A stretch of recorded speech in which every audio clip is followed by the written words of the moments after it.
Okay, why don't we make a start? So thank you very much for attending today.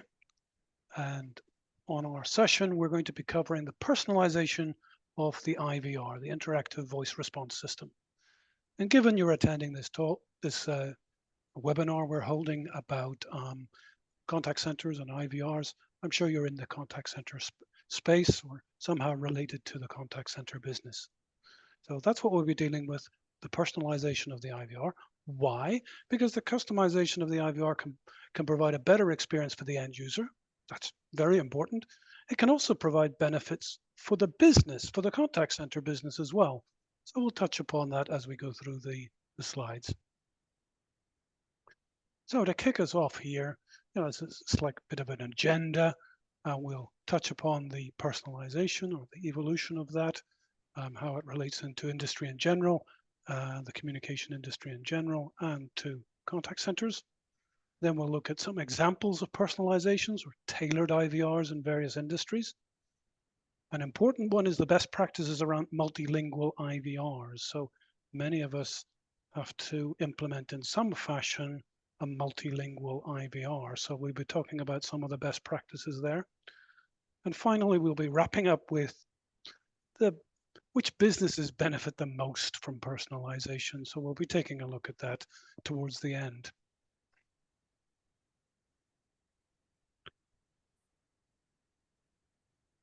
Okay, thank you, Gavin. Let's just have a quick history or evolution of the personalization. First, without the internet, I'm pretty sure every one of us encountered this when you visit your favorite grocery or your favorite bar.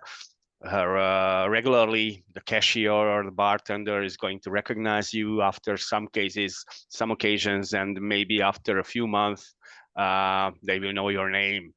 The second stage was when the email campaign started to evolve and started to emerge, and the marketing discovered that it's much more effective if we try to personalize these emails and try to insert a name and some personal data into these emails. The next step is when the websites can recognize you, maybe from their IP address, and then loads the appropriate language that suits you, or even when it requires some registration, maybe it can remember the registration and then even greet you by name.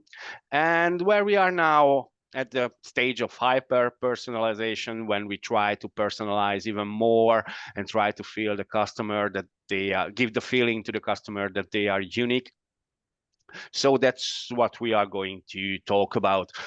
Let's check some benchmark and maybe some boring data, but it can be quite useful. Currently, 86% of the customers are willing to pay more for a great customer experience, and it includes also the personalization, because we all know that the product is just one thing. The other thing is that the service that we put behind this product, and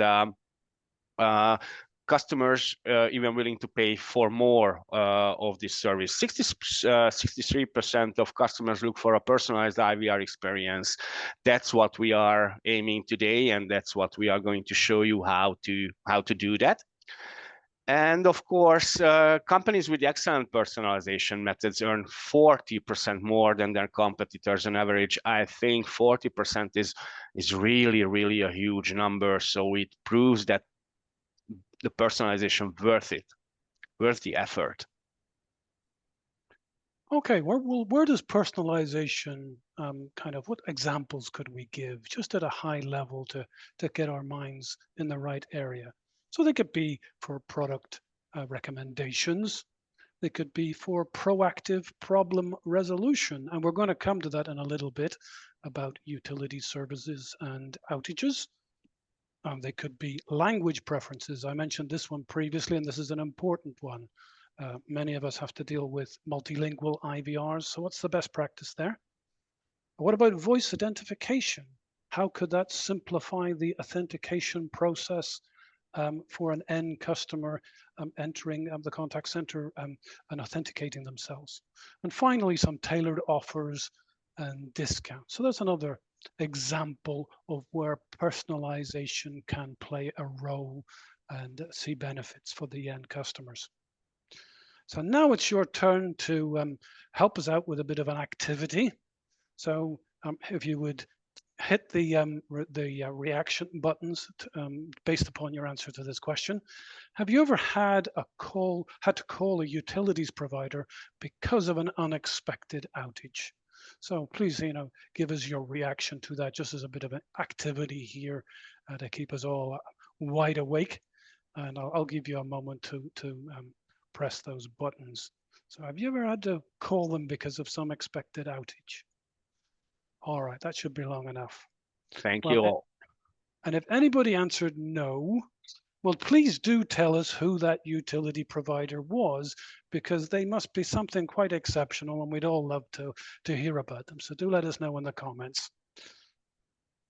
So what happens when one of these utility providers has unfortunately got an issue? Well, they're flooded with calls. So the utility provider might be the gas company, the electric company, it could be the internet service provider, doesn't really matter, let's just call them a utility provider.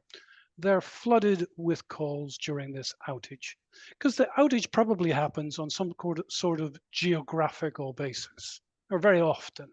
So a city or a few districts or a town or a county or whatever, some geographical basis to it. So now you've got a whole load of problems, a whole lot of customers with this outage problem. Now, for the business, they're trying to solve the problem, the fundamental root cause. That's perhaps priority number one, because they're going to get service back for the bulk of their customers then. But what happens is everybody picks up the phone and calls the contact center. This means that they're flooded with calls. They have an excess of calls coming in. The contact center's trying to do their regular business. They got their own work to do, but they have this huge influx of calls, and the people are looking for maybe two or three things. Is it only me that's affected by this outage? Do you, as the utility provider, know that there's an outage? And three, when's it going to be fixed? These are the kind of key questions on the end customer's mind. So those customers are somewhat frustrated because they're in the midst of an outage, and they're in perhaps a longer queue trying to talk to an active agent because we have this influx of calls, this rather large amount of calls hitting the contact center at that time. So what could we do? Now, here's a potential way of addressing that to the benefit of all parties. So we know by the caller ID and by the business applications that the customer has where that end user is based, so their home location. So we can detect that, and by integration to those business applications, and perhaps integration obviously to the business applications that know about the outage within the utility provider as well, we know the impact zone. So then whenever a caller comes from that impacted zone, by the caller ID, we identify them and we play them a message at the start of the IVR kind of flow. We're going to play them a message and try to answer as much as we can with the information that customer's likely looking for. So they're likely looking for, is it just me got an outage? No, you can explain that you're aware of the outage, that it affects this area, and most importantly, you can give them an expected time to resolution, when it will be fixed.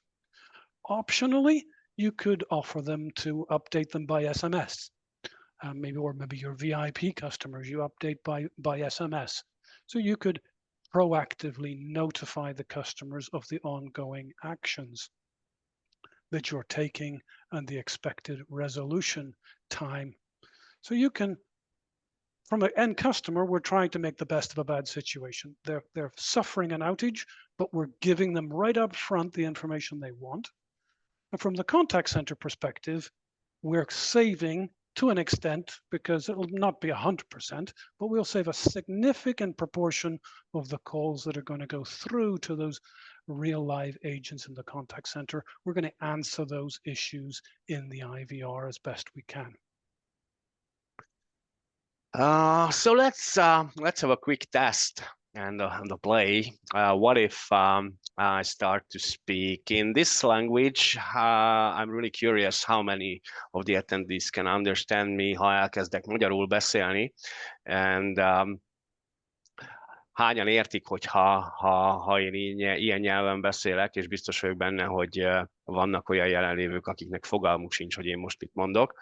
And I'm pretty sure that most of us encounter this case when we call a provider or a business, and it sets the default language as their own native language, and we have to listen to minutes of totally understandable text that we don't know where we are, and maybe at the end they offer to press number 1 for English menu, and by the time maybe we are so lost that we hang up the call.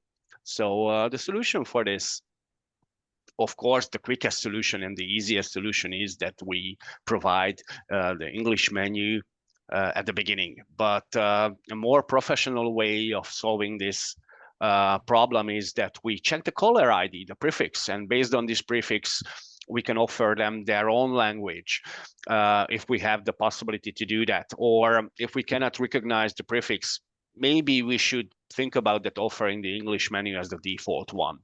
And just a side note here, it's not connected or slightly connected to the IVR topic that we as a business, we encounter inbound emails as well, maybe in many languages. And if the system that we use is capable of detecting this language and automatically sorting out the emails to the appropriate colleague, it has mutual benefit for both the business side and the customer side as well, because we don't rob, as a business, the supervisor's time to sort out the emails to the colleagues. And on the other hand, of course, because the colleagues receive them automatically, they can reply them more quickly. So we provide better customer experience. Another thing that I'm pretty sure that most of us or all of us encountered is, for example, when autumn comes and we want to buy a new boot for the season, and we finally find the product and we order it and we buy it, and after it for several weeks ads and banners and everything pops as boots because we search for boots. But it's even more frustrating when we discover that after 2 weeks there's a sale or discount on that product. It's really killer. So why don't we offer them complementary products, like, for example, shoelace or a new box to keep our prized boots, or even shoe paste? So it would be much beneficial for both parties to offer these complementary upsell or cross-sell products. So yes, if we even have integrated our call center to the CRM or any database where we store the historical data or the behavior of our customers, then we can provide much more value to our customers and even greet them personally, and they feel unique, and we can connect them with ourselves, and when the next season came, for example, spring, maybe they want to buy a new shoe from us. And of course, we can offer them a shortcut to the likely required information and not rob their time and waste their time with unnecessary messages that they are not really interested in. Of course, in a new customer's case, we don't know anything about them yet, but after the first purchase, we can greet them as a familiar face, basically. Well, now we're going to turn to Captain Obvious here. So let's get some advice from him. Let's say a customer's placed an order, maybe not for boots. Let's say it's maybe something more complicated or several elements to it, or more expensive or sophisticated, whatever. So this customer's placed an order, and then a few days later, they call up that online business. So they call the contact center, and what can we determine from that? We can determine that he or she is probably calling about their order. That's maybe obvious, but we can use that piece of information that they've just placed an order for maybe a sophisticated product, and now a few days later they're calling. So why don't we try to address that customer's issue in a way that satisfies them and perhaps takes load off the contact center as well? So here's a flow, kind of a flow, just a kind of a simplified representation of an IVR flow, or the start of it. And we're not going to cause revolution to this, but you'll get the idea, hopefully. So let's take a look down the left-hand side and say that you have some sort of flow for VIPs, high-value customers. So you treat them the way you treat them, business as usual. Or you have a flow set up for out of hours, so outside business hours. Maybe you play them message, redirect them to a mobile number or to voicemail, business as usual. You do what you do. Now, the more regular business is callers during the day hitting the main IVR, and then they're going to go to contact center agents and ask their questions and deal with their issues. So it hits the IVR. We determine, is it a new customer or is it an existing customer? If it's an existing customer, whoops.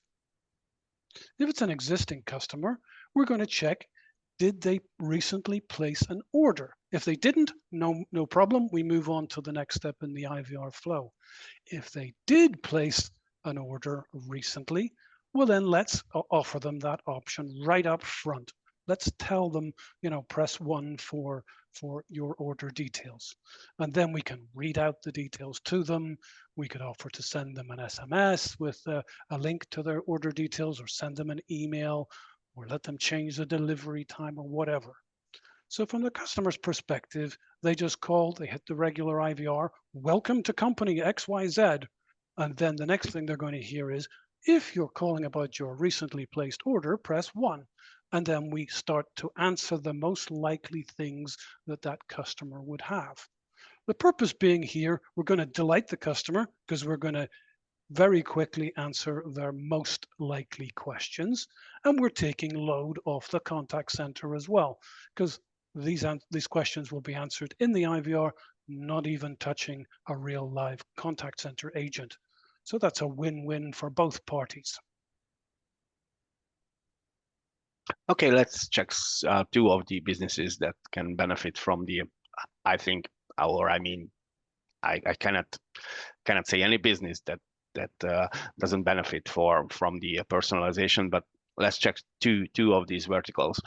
Healthcare, especially the private healthcare sector, where I'm aware of it, that it's a huge problem that a lot of times patients not showing up for their appointments, and in this case the doctors are on an idle maybe for 1 hour, 2 hours, and we have to pay them anyway, so we lose business, we lose money. Why don't we offer them, I mean the customers, an opportunity in the IVR to change their appointment, and we have the time to fill in this gap from the next in line, next in queue, or even if our system is capable of outbound IVR or robocall, whatever you call it, before the appointment, 24 hours, we can automatically call them and provide them the possibility to confirm the date, the appointment, or even change it. And the next one of my favorite topics, the collections. If someone calls a collection, it's really, really rare, and we have to value these calls because someone willing to pay.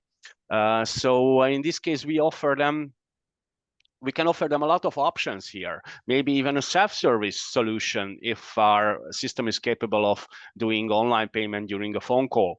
But maybe I want to pay, but I'm in a car and I don't have a paper and a pen, and I just don't know the amount of debt and maybe the bank account number. We can offer them the possibility to ask for it in a different channel, like in an email or in an SMS, we can send them out automatically from the IVR. So the customer feels that the service is perfect, it's professional.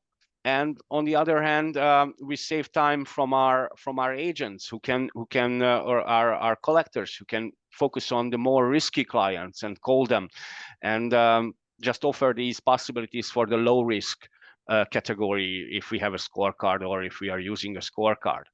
So yeah, we touched the multi-channel solution at the previous slide. So especially for the younger generations who are more preferably use a written format like a chat or even a social media rather than use calls, why don't we offer them this possibility from the IVR? Why don't we route them to the channel that they prefer? It's going to show that we care and we treat them unique, and they in this case we all know that it makes a connection to our business. So for example, if we are launching a new product, a new service, based on the customer behavior, based on the our customers' history, we can provide appropriate information for the appropriate customers, and with this, we can boost our upsell or our cross-sell activity as well. Well, here in this image, we're displaying or trying to illustrate something that maybe most of us have encountered. I certainly have encountered it. So you're calling some service and you have to authenticate in some way. You're trying to get access to some service of some description. And what happens is they asked you for some obscure customer ID or contract number or some special number. So you've called them up, you're trying to sort out this service, and then they asked you for this obscure piece of paper, this obscure number. And you don't even know which piece of paper it is. So you call them up, then you got to hang up, go searching through the files, find the bit of paper, find the customer ID number, and then call them up again. And then what's more, the icing on the cake is I'm now going to have to dictate this 24 character number to somebody over the phone or try to type it in accurately. That's rather optimistic. So this is not the ideal situation. And maybe we've all faced this in some way, shape or form. So one of the tools we could use is voice identification, biometric identification. So this is where we're going to use the end customer's voice themselves as an authentication or identification and authentication factor. Now, I should say it should be one factor of perhaps 2 or 3 or several. So we're not going to solely rely upon this, but it's a good factor. So that voice can be used, the end user's voice, natural voice can be used as an authentication factor. Why are we doing this? We're doing this in an effort to achieve better security and faster authentication, and authentication at the most appropriate point, and not asking the user to authenticate multiple times. And I think many of us have experienced that as consumers of contact center services. So let's avoid this entering a huge customer ID or contract number or something with, Alpha Bravo 367, this kind of thing. Let's try to avoid that. Now, a very real concern that we have to think through, it's reasonable to have to think this through, is voice identification or biometric identification versus the current artificial intelligence deep fakes. So that will be a concern for end customers. And it does need to be thought through. And that's maybe one of the reasons why I'd highlight the need for multiple factors. But let's be realistic. Very often in the contact center, you're being asked for your mother's maiden name and your date of birth. And that's not exactly super secret information, maybe not the most optimal factor to use because it may be readily available in some places.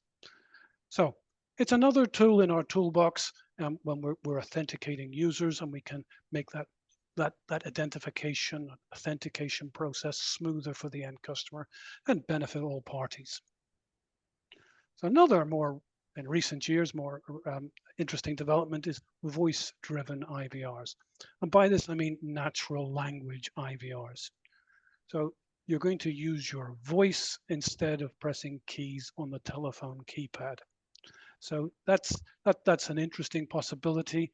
There's no more pressing 1 for this, 3 for that, 4 for the other. You're just going to speak your commands in your natural language to the system. And this could be done in a step-by-step fashion where you're saying, different things. I want sales, I want service support, a rather step-by-step process similar to what we have today. That's one way of dealing with it. But the modern systems can also handle sentence or sentences. It can take the context from a string of words. So let me give you an example. So let's say I've just recently booked a holiday, and then I want to call up the contact center to make a modification. So I might say to them, I'm phoning about my recently booked holiday. I would like to add an extra tour for 4 people on Tuesday the 13th in the afternoon. Can I do that?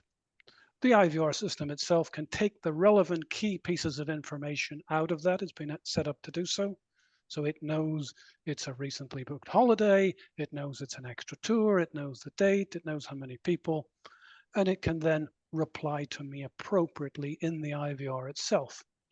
And then as a user, maybe I choose to continue to complete that process in the IVR, speak a few more commands to it, complete the process, confirm that I want to pay X for the extra tour, or maybe it wants to package up that information into the appropriate format and then put it on the screen of a live agent for them to complete and maybe have the option to sell something additional to that end customer. So there are a lot of options there, a lot of ways of satisfying customers with these natural language driven IVRs. So one of the vendors, not the only vendor, is Google and their Dialogflow solution. There are other vendors doing this as well, but they can offer these types of capabilities in multiple languages and have that multiple sentence and multiple keywords within it. Okay, let's have a summary what we were talking about and the comparison, the basic IVR versus the personalized IVR. First of all, content length. In the case of basic IVR, it's long, unchanging script, static. It always plays the same message, the same pre-recorded voice. The personalized IVR, it's much shorter and provides much more relevant info to the customers, to the caller. Options. In the case of basic IVR, there are lots of options that totally irrelevant to the caller, and it's boring and it's annoying. The personalized case only lists the options that matter, really matters to the caller, and maybe provide us some upsell or cross-sell. Customer information. If it's a basic interactive voice response, then no knowledge of the customer, or even if we have knowledge of the customer, we don't provide it or we don't show it in the IVR. In the personalized case, up-to-date information we have and it's reflected in the IVR. Authentication, what Kevin mentioned before, it repeatedly collects info from the customer. We have to do it repeatedly all the time. In the case of personalized, it can be quick and only when it's really necessary. So I want to ask our dear attendees to tell us that if they use with the emojis, if they use personalization methods in their businesses. I'm pretty sure that most of us use it. Okay. That's something that I expected.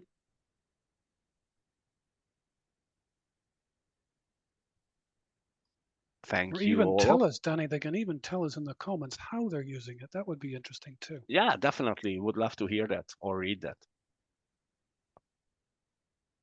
Maybe we can learn. And if any one of you can or want to get the slides that we were showing today, my colleagues are going to insert a link in the common chat. Please go to the site, and the only thing it requires is just your company email.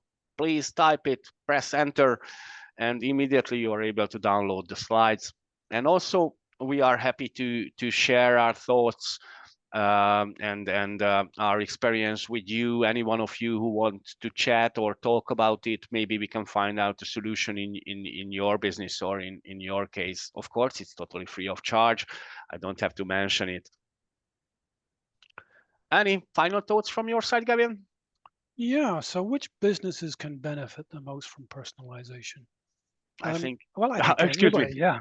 Yeah. No, I excuse me. think you're right, Danny. Everybody can benefit from it. But let's call out a few different areas or niches, verticals that might benefit the most. I think your favorite is debt collection. Yes, definitely. That came from that collection. So we were talking about that collection, and we touched just the inbound part in this session. But of course, for the outbound, it's the same.